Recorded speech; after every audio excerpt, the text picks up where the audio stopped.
Hi friends and viewers, welcome to Bal Nachi's YouTube channel. இன்னைக்கு நாம பார்க்க போற ரெசிபி ஒரு சூப்பரான ஸ்டார்டர். என்னன்னா வெஜிடபிள் பன்னீர் நகெட்ஸ். வாங்க எப்படின்னு பார்க்கலாம்.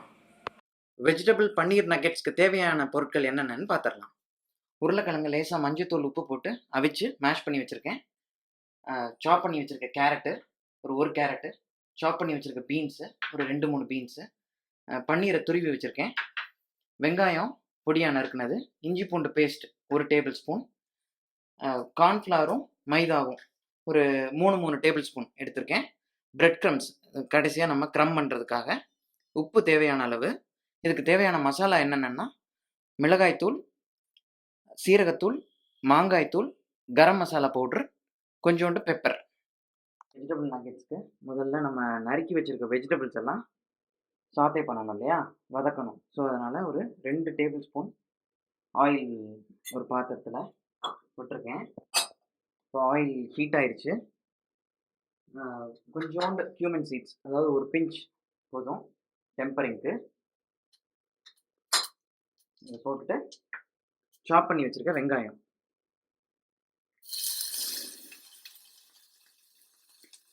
இது எதுவுமே ரொம்ப நேரம் வதங்கணுங்கிற அவசியம் இல்லை. எல்லாம் கொஞ்சம் ஆனியன் ஸ்வெட் ஆனால் போதும். அதுக்கு அடுத்தடுத்தாப்பில் நம்ம அடுத்தடுத்த விஷயங்களை போட ஆரம்பிச்சிடலாம். இஞ்சி பூண்டு பேஸ்ட்டு ஒரு டேபிள் ஸ்பூன் எடுத்திருக்கேன்.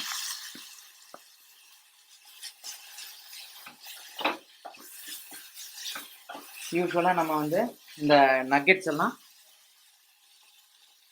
தியேட்டர்ஸில், மாலில் இதில் தான் போய் ஆர்டர் பண்ணி சாப்பிடுவோம். இதெல்லாம் அங்கே போய் மட்டும்தான் வாங்க முடியும், சாப்பிட முடியும் நம்ம நினச்சிட்ருப்போம். நம்ம சேனல் நேமுக்கு ஏற்றாப்புல star recipe is always possible at home. So நம்ம வீட்டிலையே இது எல்லா ரெசிபியையும் பண்ணி பார்க்க போகிறோம். இப்போ இதுக்கு அடுத்தாப்புல கேரட்டை, சாப் பண்ணி வச்சுருக்க கேரட்டை சேர்த்துட்றேன். ஈவன் உங்கள் வீட்டில் குடமிளகா இருந்தால் கூட இந்த ரெசிப்பியில் ஒரு ஹாஃப் குடமிளகா இதோட சேர்த்துக்கலாம் நீங்கள், க்ரீன் கேப்சிகம். அப்படி இல்லைன்னா ஓகே, நம்ம கேரட் பீன்ஸு அதுவே போகிறோம். அடுத்தாப்புல பீன்ஸையும் சேர்த்துட்றேன். ஒரு 2 மினிட்ஸ் 3 மினிட்ஸ் இது வதங்கிடட்டும். 2 மினிட்ஸ் கழித்து நம்மளோட கேரட் பீன்ஸு வெந்துருச்சு. ரொம்ப நேரம் வதக்க வேண்டாம். இப்போ அடுத்தாப்புல இதுக்கு தேவையான மசாலாஸ் எல்லாம் நான் சேர்க்க போகிறேன். சில்லி பவுட்ரு ஒரு ஹாஃப் டீஸ்பூன், அடுத்தது கியூமின் பவுட்ரு அதாவது சீரகத்தூள் ஒரு ஹாஃப் டீஸ்பூன், மல்லித்தூள் கொரியாண்டர் பவுட்ரு அது ஒரு ஹாஃப் டீஸ்பூன், மாங்காய்த்தூள் அம்ச்சூர் பவுட்ருன்னு சொல்லுவாங்க இல்லையா, அது ஒரு பிஞ்சு, கரம் மசாலா ஒரு ஹாஃப் டீஸ்பூன். எல்லா மசாலாவும் சேர்த்துட்டு தேவையான அளவு உப்பும் இதில் சேர்த்துடலாம். நான் பொட்டேட்டோ அவிச்சு வைக்கும்போது அதில் கொஞ்சம் உப்பு போட்டிருக்கேன். ஸோ அதுக்கு தகுந்தாப்புல உப்பு போட்டுக்கணும். இந்த மசாலாஸ் லேசாக ஒரு பச்சை வாடை போகிற வரையும் ஒரு 2 நிமிஷம் வதக்கணும். வதக்கிட்டு அதுக்கப்புறம் அடுத்தாப்புல நம்ம அவிச்சு வச்சுருக்க பொட்டேட்டோவையும் திருவி வச்சுருக்க பன்னீரையும் மிக்ஸ் பண்ணிடலாம். நம்மளுடைய மசாலாவோட ரா ஃப்ளேவர், அதாவது பச்சை வாடை போயிடுச்சு. இப்போ இந்த ஸ்டேஜில் நான் ஆஃப் பண்ணிடுறேன் அடுப்பை. ஏன்னா நம்மளுடைய பொட்டேட்டோ உருளைக்கிழங்கு நம்ம ஆல்ரெடி குக் பண்ணி வச்சிட்டோம். ஸோ இதை மிக்ஸ் பண்ணுறதுக்கு அடுப்பு ஆனில் இருக்கணுங்கிற அவசியம் இல்லை. இதோட இதை லேசாக இந்த வெஜிடபிள்ஸு மசாலாஸ் எல்லாம் கோட் ஆகிற மாதிரி மிக்ஸ் பண்ணிவிட்டு அடுத்தாப்புல பன்னீரையும் நம்ம சேர்த்துடலாம். பன்னீர் துருவி வச்சுருக்க பன்னீர் இது நான் ஒரு 1/4 பாக்கெட் தான் சேர்த்துருக்கேன், அவ்வளோ போதும்.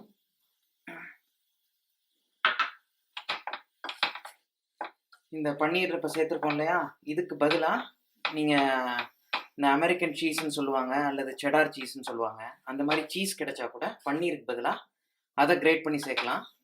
பன்னீர் நக்கெட்ஸ்க்கு பதிலாக சீஸ் நக்கெட்ஸ் ஆயிடும். நம்ம பன்னீரையும் பொட்டேட்டோவையும் மிக்ஸ் பண்ணியாச்சு.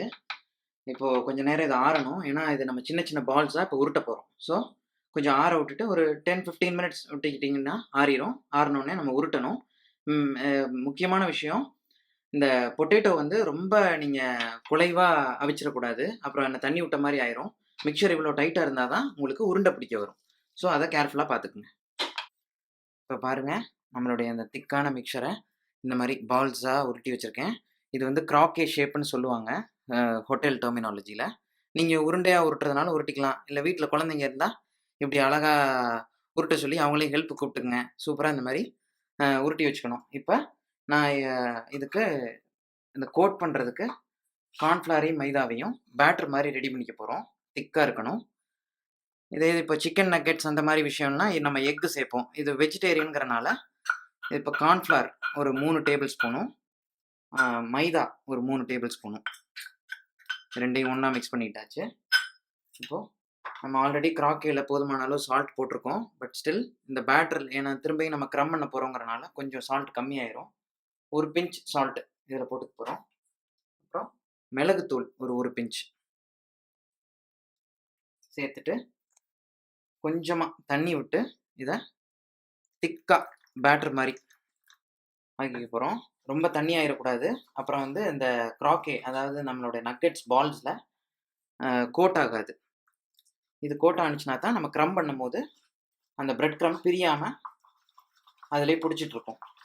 நம்மளோட இந்த கிராக்கேஸ் ரெடி ஆயிடுச்சு. இந்த திக்கான பேட்டரில் ஒன்று ஒன்றா கோட் பண்ணிவிட்டு க்ரம் பண்ண போகிறோம். யூஸ்வலாக இதை நீங்கள் தேட்டரில் மால்லாம் ஆர்டர் பண்ணிங்கன்னா ஒரு 6-7 பீஸ் தான் தருவாங்க. 150-200 ருபீஸ் வரும். ஆனால் ஒரு 2-3 பொட்டேட்டோலையும் ஒரு 25 கிராம்ஸ் பன்னீரில் நம்மளால் இத்தனை நக்கெட்ஸ் பண்ண முடியுதுன்னா பாருங்கள். இது எல்லாத்தையும் இதே மாதிரி இந்த பேட்டரில் கோட் பண்ணிவிட்டு க்ரம் பண்ணிடலாம். இந்த பிரெட் க்ரம்ஸில் அழகாக எல்லா பக்கமும் கோட் ஆகிற மாதிரி கோட் பண்ணி எடுத்துடலாம்.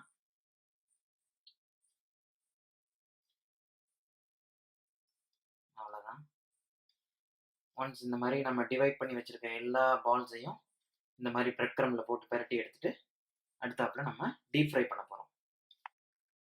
நம்மளுடைய நக்கெட்ஸு க்ரம் பண்ணி ரெடி ஆயிடுச்சு. பாருங்கள், எல்லாத்தையும் இந்த மாதிரி அழகாக ஈவனாக க்ரம் பண்ணிவிட்டு இப்போ டீப் ஃப்ரை பண்ண போகிறோம். இதுக்கு ஆயில் ஒரு பக்கம் நான் ஹீட் பண்ணிட்டேன். இப்போ 1 by 1 போட போகிறோம். போட்டோன்னே இந்த மாதிரி நல்லா பொரியணும். ஏன்னா ஆயில் நல்ல ஹீட்டில் இருந்தால் தான் இது உங்களுக்கு வந்து பிரிஞ்சிடாது. ஸோ அது ரொம்ப முக்கியம். ஆயிலை நல்லா ஹை ஹீட்டில் வச்சுட்டு ஃப்ரை பண்ணணும். இதை உள்ளே குக் ஆகணுங்கிற அவசியமே இல்லை. ஏன்னா எல்லாமே நம்ம வெஜிடபிள்ஸை சாத்தே பண்ணியாச்சு, உருளைக்கிழங்க மேஷ் பண்ணியாச்சு. ஸோ எதுவும் உள்ளே குக் ஆகணுங்கிற அவசியம் கிடையாது.